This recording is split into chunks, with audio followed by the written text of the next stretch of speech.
Hello everyone, welcome to my UPSC.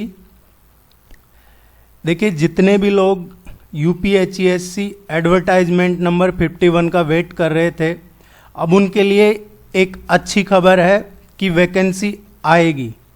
ये कैसे है? अभी रिसेंटली क्या है, यूपीएचईएससी ने एक बिड इनवाइट किया है जो कंपनी इस पूरे प्रोसेस को कंप्लीट करेगी, एग्जाम कंडक्ट करवाना या जो भी टेक्निकल रिक्वायरमेंट है इसकी, उसके लिए एक कंपनी हायर करते हैं ये लोग। तो उस कंपनी के लिए अभी एक बिड इन्होंने इशू किया है, तो सभी उसमें पार्टिसिपेट करेंगे, जो भी जितनी भी एग्जाम कंडक्ट करने वाली कंपनियां हैं प्राइवेट वगैरह। फिर उसमें से किसी एक को चूज कर लिया जाएगा बिड के प्रोसेस में। ये इसी मई में कंप्लीट हो जाएगा। मई का जो लास्ट वीक है ये अभी चल रहा है, उसी में कंप्लीट हो जाएगा 30 मई तक। उसके बाद फिर वैकेंसी आएगी। तो अगर ये सारा प्रोसेस होने में 1 महीना भी लगता है तो भी विद इन ए मंथ नई वैकेंसी आने की 100% पॉसिबिलिटी है। ज़्यादा से ज़्यादा आप इसमें 1.5 महीना मान के चलिए, लेकिन अब ये श्योर है कि एग्ज़ाम का वैकेंसी जल्दी ही आने वाली है, इसमें ज़्यादा डिले नहीं होगा। दूसरी चीज़, कितनी वैकेंसीज आएगी? देखिए, कहीं कोई न्यूज़पेपर वगैरह में या कहीं लेटेस्ट में आ रहा है 900 के अराउंड वैकेंसी आएगी, कोई 1000 के अराउंड।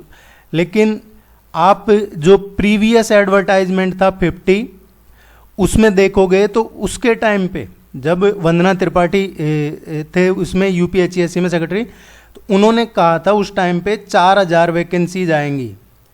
लेकिन 4000 की जगह वैकेंसीज कितनी आई थी? अप्रोक्सीमेट 2000, 2002, 2003 ऐसी वैकेंसीज थी कुछ।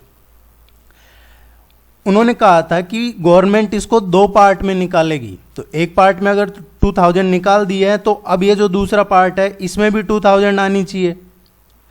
तो हो सकता है कि 2000 वैकेंसियां फिर से आ जाए, लेकिन 2000 भी नहीं तो मेरा मानना है, और ऐसा होना भी चाहिए, कि मिनिमम 1500 वैकेंसीज तो आनी ही चाहिए। बाकी नोटिफिकेशन आएगा जब कंफर्म होगा। लेकिन जो बच्चे, जो एडवर्टाइजमेंट 50 का एग्ज़ाम हुआ था लास्ट ईयर अक्टूबर में, नवंबर में, उस टाइम पे जिनका पेपर अच्छा नहीं हुआ था वो लोग पूछ रहे थे कि रेगुलर पिछले 6 महीने से वो यही पूछ रहे हैं कि एडवर्टाइजमेंट 51 कब आएगा, नई वैकेंसी कब आएगी असिस्टेंट प्रोफेसर की। तो आप अगली बार ऐसा मत बन जाइएगा कि जब एडवर्टाइजमेंट 51 का एग्जाम कंप्लीट हो तो उसके बाद आप फिर से पूछने लगे कि 52 कब आएगा।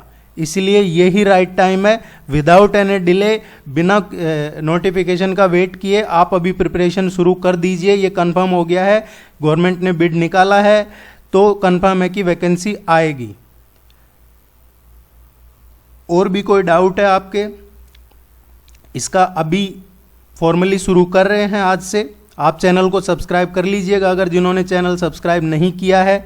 लास्ट टाइम भी लगभग 50+ टेस्ट करवाए थे, और देखिए, अगर आपने कुछ भी नहीं पढ़ा है और सिर्फ ये टेस्ट भी फॉलो करते हैं और शुरुआत कर रहे हैं तो भी आपको 20+ स्कोर इजीली मिल जाएगा। थोड़ा सा एफर्ट आप अपनी तरफ से लगाते हैं, टेस्ट सीरीज वगैरह ज्वाइन करके, तो 25 तक भी आप पहुंच सकते हैं। बाकी 20 तो यहाँ पे आप रेगुलर भी बने रहेंगे तो भी 20 इजीली हो जाएगा। पिछले 2 बार से टेस्ट सीरीज करवाई है तो ये आइडिया हो गया है पेपर में। और आपकी कोई क्वेरी है तो आप जरूर कमेंट सेक्शन में पूछ लीजिएगा। पिछले बार के अगर टेस्ट देखने हैं, आप चैनल पे सारे टेस्ट अवेलेबल है, आप देख सकते हैं। 50+ टेस्ट अवेलेबल है। आप चैनल पे नीचे चैनल का नेम है माय यूपीएससी, उस पर क्लिक करके और जो लिस्ट है, प्लेलिस्ट, उसमें चेक करेंगे तो आपको मिल जाएंगे सारे टेस्ट। ये पहला टेस्ट है, लेट्स बिगिन। कौन से द्वीप 8 डिग्री चैनल द्वारा एक दूसरे को अलग किए जाते हैं? देखिए, टेस्ट सीरीज हिंदी और इंग्लिश दोनों में करवाई जाएगी, जनरल स्टडीज और ऑप्शनल वगैरह की, तो आप इसको कंटिन्यू देखते रहिएगा। 8 डिग्री चैनल द्वारा कौन से द्वीप अलग किए जाते हैं? अंडमान और निकोबार। अंडमान और निकोबार है, ये 10 डिग्री सेपरेट करता है, 10 डिग्री चैनल सेपरेट करता है अंडमान और निकोबार को। लक्षद्वीप और मिनिकॉय, लक्षद्वीप और मिनिकॉय है ये 9 डिग्री चैनल इनको सेपरेट करता है। मिनिकॉय और मालदीव, मिनिकॉय और जो मालदीव है वो 8 डिग्री इनको सेपरेट करता है। सो इस क्वेश्चन का करेक्ट आंसर होगा मिनिकॉय और मालदीव। ये आप तीनों जरूर ध्यान में रखिएगा, ये वही क्वेश्चन आएंगे जो चर्चा में है या जो आपकी एग्जाम का टू द पॉइंट पैटर्न है। सी इसका करेक्ट आंसर होगा। नेक्स्ट क्वेश्चन है E2025 पहल किससे संबंधित है? E2025 पहल किससे संबंधित है? ये जो पहल है ये अभी शुरू की है WHO ने। ये क्वेश्चन किसी भी तरीके से पूछा जा सकता है, इसलिए मैं आपको डिटेल में बता रहा हूँ। WHO वर्ल्ड हेल्थ ऑर्गेनाइजेशन जो विश्व स्वास्थ्य संगठन है उसने ये पहल शुरू की है और इसमें 25 कंट्रीज को चूज किया है। 25 कंट्रीज इसमें चयन किए हैं और वो किसके लिए किए हैं? इन 25 देशों में मलेरिया के संक्रमण को रोकने के लिए पहल शुरू की है अभी। मलेरिया, बी इसका करेक्ट आंसर आएगा।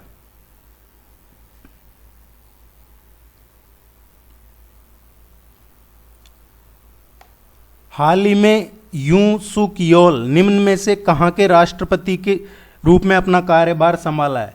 देखिए ये जो यून सुक योल है ये सेलेक्ट तो थोड़े टाइम पहले ही चुन लिए गए थे राष्ट्रपति, लेकिन इन्होंने है जो अपना कार्यभार अभी संभाला है रिसेंटली, इसलिए ये चर्चा में है। और भी ज़्यादा चर्चा में इसलिए है कि इन्होंने क्या ओपनली कहा है कि ये क्वाड का सपोर्ट करेंगे। जो क्वाड है, क्वाड में कौन है? USA है, जापान है, इंडिया है, ऑस्ट्रेलिया है। इस पे भी आगे क्वेश्चन करवा देंगे और इस पे क्वेश्चन आ सकते हैं, ये आप जरूर ध्यान रखिएगा। इन्होंने ओपनली कहा है कि वो क्वाड का सपोर्ट करेंगे। ये कहाँ के राष्ट्रपति हैं? ये इन्होंने अभी दक्षिण अफ्रीका के राष्ट्रपति थोड़े टाइम पहले चुन लिए थे, लेकिन अभी इन्होंने ज्वाइन किया है। और ये जो पिछले वाले थे उससे भी ज़्यादा एग्रेसिव है, स्पेशली नॉर्थ कोरिया और उस चाइना वगैरह के रीजन को लेकर।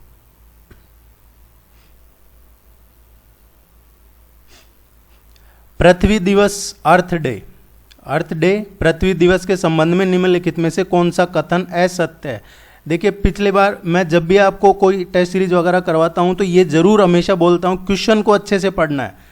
बहुत सारे बच्चे क्वेश्चन को सही नहीं पढ़ के गलत करके आते हैं, ये होता है, सभी के साथ होता है, इसलिए क्वेश्चन को अच्छे से पढ़ना है। इसमें पूछा है गलत कौन सा है, इनकरेक्ट कौन सा है? पृथ्वी दिवस, पृथ्वी दिवस हर साल 22 अप्रैल को पृथ्वी दिवस मनाया जाता है, ये स्टेटमेंट सही है। पृथ्वी दिवस हर साल 22 अप्रैल को मनाया जाता है। आपके एक क्वेश्चन डे पे भी पूछा जाता है, दिवस पे, चाहे वो अंतर्राष्ट्रीय कोई सा भी दिवस हो या फिर कोई एनवायरनमेंट से रिलेटेड डे हो, तो ये करवाएंगे आगे टेस्ट में। बाकी आप ये जरूर यहाँ पे क्वेश्चन आया तो ध्यान रखिएगा, 22 अप्रैल को पृथ्वी दिवस मनाया जाता है। इसे पहली बार 1970 में मनाया गया था, 1970 में इसे फर्स्ट टाइम मनाया गया था। ये स्टेटमेंट भी करेक्ट है। इसका मकसद जो अर्थ डे है उसका मकसद क्या, पर्पज इसका पर्यावरण संरक्षण के प्रति लोगों को अवेयर बनाना है, ये सही है। एनवायरनमेंट के प्रति अवेयर करना है। इस साल इस दिवस की थीम, अभी ये जो इसकी थीम है रिस्टोर आवर अर्थ है, रिस्टोर आवर अर्थ, ये इसकी थीम नहीं है, ये इनकरेक्ट स्टेटमेंट है। इसकी जगह इसकी थीम क्या है? Invest in our planet, invest in our planet, ये ध्यान रखिएगा। इसका डी इसका सही आंसर है क्योंकि डी इनकरेक्ट स्टेटमेंट है।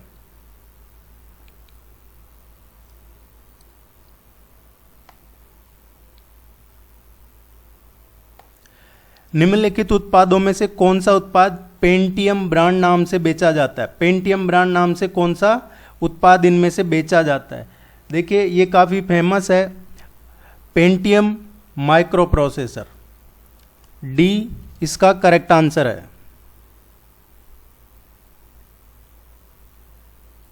किसी व्यक्ति का चरित्र सबसे ज्यादा प्रभावित होता है, आप क्या मानते हैं? किससे व्यक्ति का चरित्र सबसे ज़्यादा प्रभावित होता है? देखिए, किसी का चरित्र सबसे ज़्यादा प्रभावित होता है तो वो होता है पारिवारिक परिवेश से।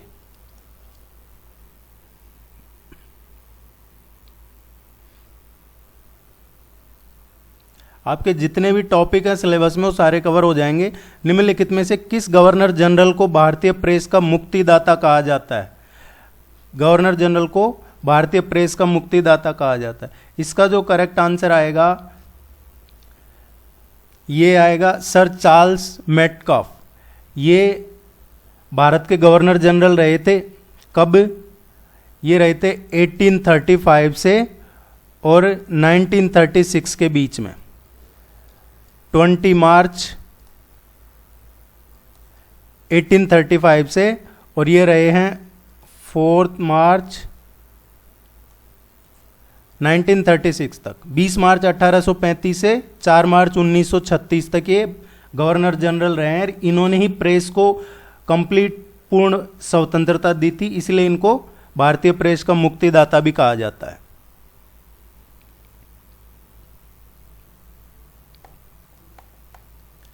संविधान के निम्नलिखित अनुच्छेदों पर ध्यान दीजिए और इनका मिलान सही करना है, कौन सा सही है।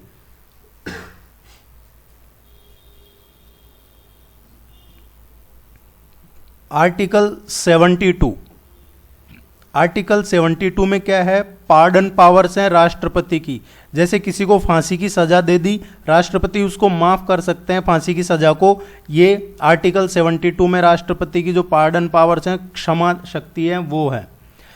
आर्टिकल 143 है, ये सुप्रीम कोर्ट के सलाहकार क्षेत्राधिकार में आता है, ये सही है। आर्टिकल 360 वित्तीय आपातकाल से संबंधित है। आर्टिकल 148 से 151 भारत के अटॉर्नी जनरल की शक्तियां और कार्य, ये अटॉर्नी जनरल की का नहीं है, ये गलत है। ये जो आर्टिकल 148 से 151 है ये कैग से रिलेटेड है, controller and attorney general of India, नियंत्रक और महालेखा परीक्षक। ये इंपॉर्टेंट है, ध्यान रखिएगा। सो इसका करेक्ट आंसर आएगा बी, फर्स्ट, सेकंड और थर्ड करेक्ट है, दिस वन। देखिए, आपके एग्जाम में 30 क्वेश्चन आते हैं, जीएस का जो पेपर लगता है। आगे अब रेगुलर 30 करवाएंगे जहां तक पॉसिबल होगा, पहले भी 30 क्वेश्चन ही करवाएं टेस्ट में। कौन सा विषय 7वीं अनुसूची की समवर्ती सूची में आता है? इनमें से कौन सा है जो समवर्ती सूची में 7वीं अनुसूची में आता है? देखिए, पहले तो ये देखना होगा समवर्ती सूची होती क्या है। इसको बोलते हैं कंकरेंट लिस्ट। एक यूनियन लिस्ट, स्टेट लिस्ट और एक होती है कॉन्करेंट लिस्ट। कॉन्करेंट लिस्ट वो होती है जिसमें दोनों का पास पावर होती है, यूनियन और स्टेट, केंद्र सरकार और राज्य सरकार दोनों इसमें कानून बना सकते हैं। अब इनमें से कौन सा है विषय जिस पे दोनों कानून बना सकते हैं? वो है फॉरेस्ट, वन है। ये 7वीं अनुसूची की कॉन्करेंट लिस्ट में आता है, बी इसका सही आंसर है।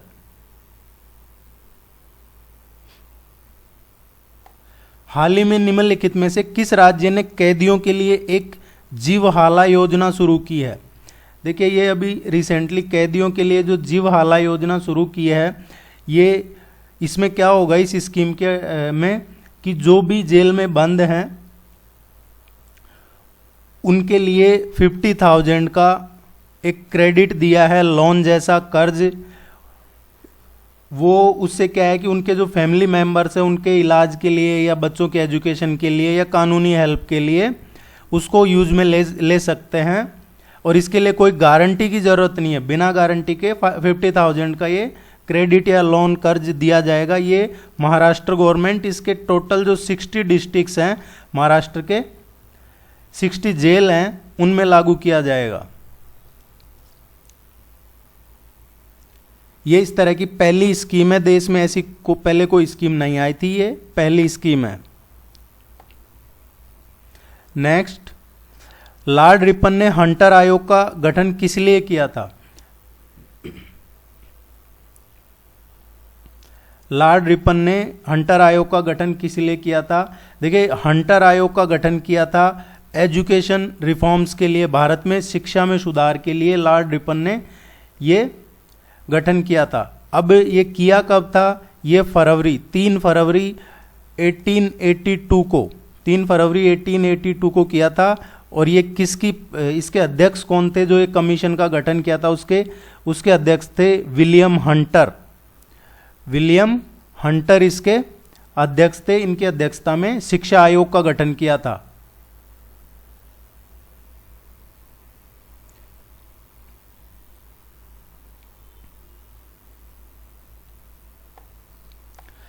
कर्क रेखा निम्नलिखित में से किन राज्यों से होकर गुजरती है? देखिए, ये कर्क रेखा, मकर रेखा, इक्वेटर, ये आप जरूर पढ़ लीजिएगा, मैप की हेल्प लेके पढ़ लीजिएगा, बिना मैप के मत पढ़िएगा। कर्क रेखा ये है 23.5 डिग्री, इसके बारे में बात हो रही है। तो ये भारत में कहाँ से गुजरती है? कर्क रेखा जो है ट्रॉपिक ऑफ कैंसर बोलते हैं इसको, ट्रॉपिक ऑफ कैंसर।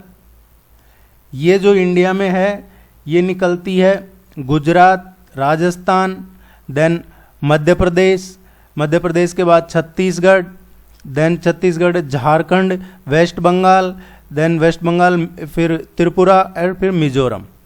तो ये टोटल 8 स्टेट से निकलती है भारत में। कर्क रेखा भारत में 8 राज्यों से होकर निकलती है। इसको उत्तरी कटिबंध भी बोलते हैं, कई बार कंफ्यूज हो जाते हो आप, उत्तरी कटिबंध बोलते हैं इसको। राजस्थान, मध्य प्रदेश, छत्तीसगढ़, पश्चिम बंगाल, ये सारे ही स्टेट्स हैं, राज्य, इनसे कर्क रेखा गुजरती है। आप त्रिपुरा और मिजोरम में कंफ्यूज मत हो जाना। डी इसका करेक्ट आंसर है।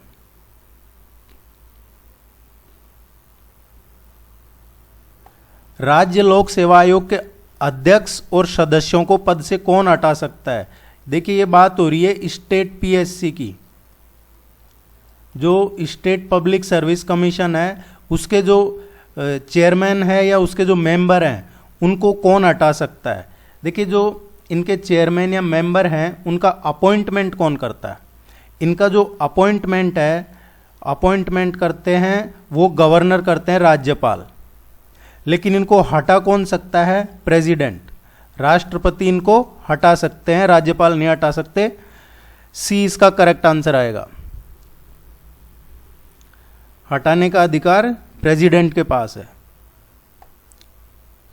दिल्ली को एनसीटी, राष्ट्रीय राजधानी प्रदेश, संविधान के किस संशोधन से बनाया गया था? देखिए, ये क्वेश्चन इस तरीके का पूछा जा सकता है क्योंकि अभी शायद अशोक सक्सेना, विनीत सक्सेना है जिनको एमसीडी का, जो तीनों एमसीडी को मर्ज करके और अभी क्या किया है, तीनों एमसीडी की जगह एक एमसीडी कर दिया है दिल्ली में, और अब उसके एक ही अधिकारी को अपॉइंट किया है इसके लिए। एक तो ये ध्यान रखना है कि वो अधिकारी कौन है, उनका क्या नाम है। दूसरा, अभी दिल्ली के नए लेफ्टिनेंट गवर्नर भी बन गए हैं, एलजी लेफ्टिनेंट गवर्नर कौन बने हैं, और इसीलिए ये चर्चा में है। दिल्ली का क्वेश्चन पूछा जा सकता है आपके एग्जाम में, इंपॉर्टेंट है, इसके बारे में आप भी पढ़िएगा, आगे और क्वेश्चन करवा देंगे। इसको जो संशोधन हुआ था कॉन्स्टिट्यूशन में वो 69th कॉन्स्टिट्यूशन अमेंडमेंट था, जिससे दिल्ली को एनसीटी बनाया था, राष्ट्रीय राजधानी प्रदेश। और इसकी स्थापना कब हुई थी एनसीटी की? इसकी एनसीटी की स्थापना हुई थी 1 फरवरी 1992 को।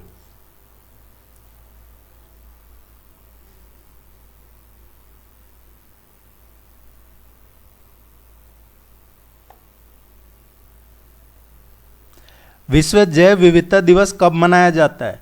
ये विश्व जैव विविधता दिवस है, ये 22 मार्च को मनाया जाता है, अंतर्राष्ट्रीय जैव विविधता दिवस। ए इसका करेक्ट आंसर है। ये क्वेश्चन आपके एग्जाम में पूछे जाते रहे हैं, पूछे जाएंगे आगे भी। स्टॉकहोम समझौते का संबंध किससे है? स्टॉकहोम समझौता है क्या?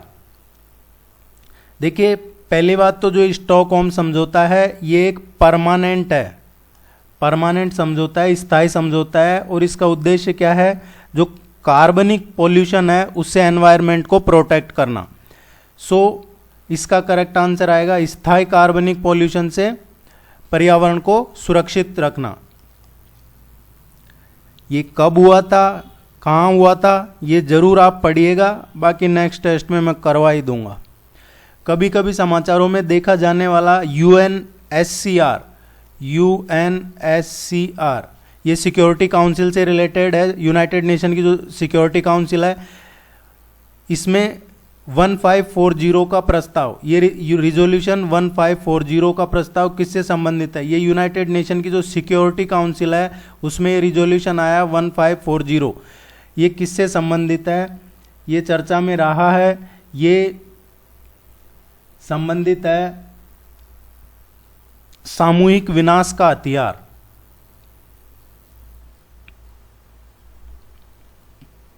या फिर आप यूं समझिए, ऑप्शन में अगर ये नहीं आता है तो ये टेररिज्म से रिलेटेड है। किससे रिलेटेड है? आतंकवाद से।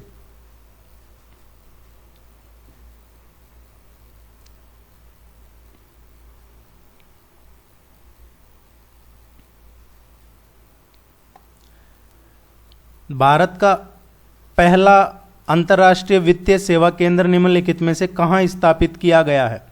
पहला अंतर्राष्ट्रीय वित्तीय सेवा केंद्र। इस तरीके के क्वेश्चन पूछे जाते हैं, जो कोई नई और सही चीज़ आती है उससे पूछ लिया जाता है एग्जाम में। अभी रिसेंटली अंतर्राष्ट्रीय वित्तीय सेवा केंद्र, देखिए ये इंटरनेशनल सेवा केंद्र है और ये किसके लिए बनाया है? ये जो पॉलिसी बीमा है, LIC बीमा क्षेत्र में कुशल प्रतिभाएं उपलब्ध कराने के लिए अभी रिसेंटली राष्ट्रीय बीमा अकादमी के साथ ये समझौता किया है। और ये एक्चुअली क्या है कि ये पार्लियामेंट में पास हो गया था 2019 में। ये बिल भारत में जो पार्लियामेंट है, संसद, उसमें ये अंतर्राष्ट्रीय वित्तीय सेवा केंद्र प्राधिकरण अधिनियम 2019 पारित किया था। इसी के तहत भारत का पहला जो अंतर्राष्ट्रीय वित्तीय सेवा केंद्र है ये गांधीनगर में बनाया जा रहा है, गांधीनगर, गुजरात में।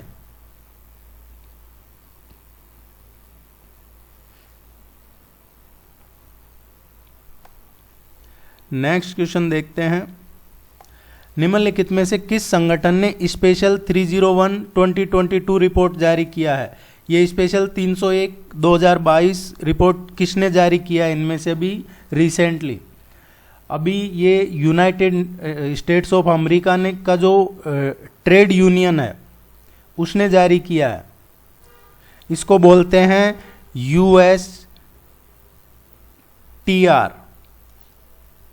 USTR ने ये जो इंटेलेक्चुअल प्रॉपर्टी है उसकी सुरक्षा को लेके, जो बौद्धिक संपदा सुरक्षा है उसकी, ये क्या है, हर साल एनुअल रिपोर्ट जारी करता है। इस बार जो रिपोर्ट जारी की है वो ये स्पेशल रिपोर्ट जारी की है। और इस रिपोर्ट में भारत को इन्होंने क्या किया है? प्राथमिकता निगरानी सूची में रखा है। और इसकी वजह ये है कि भारत ने जैसा रुख अमेरिका का था, अमेरिका का यूक्रेन और रशिया के मामले में, वैसा रुख भारत का नहीं रहा, क्योंकि भारत के रशिया से भी अच्छे रिलेशन है। तो ये लोग प्रेशर बिल्ड कर रहे थे कि भारत भी एकदम से रशिया की के बारे में वैसे ही बात करे जैसे UK और USA कर रहे हैं। लेकिन भारत ने ऐसा नहीं किया, भारत ने अपने पॉलिसी के हिसाब से बात की है इसमें।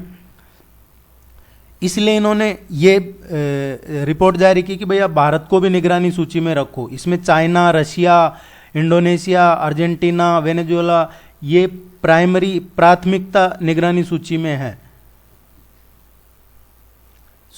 इसका करेक्ट आंसर आएगा B। ये अमेरिका का पॉलिसी है, अमेरिका का एजेंडा है, प्रोपागेंडा है अमेरिका का। निम्नलिखित में से किस देश ने हाल ही में UNWTO से हटने का फैसला लिया है?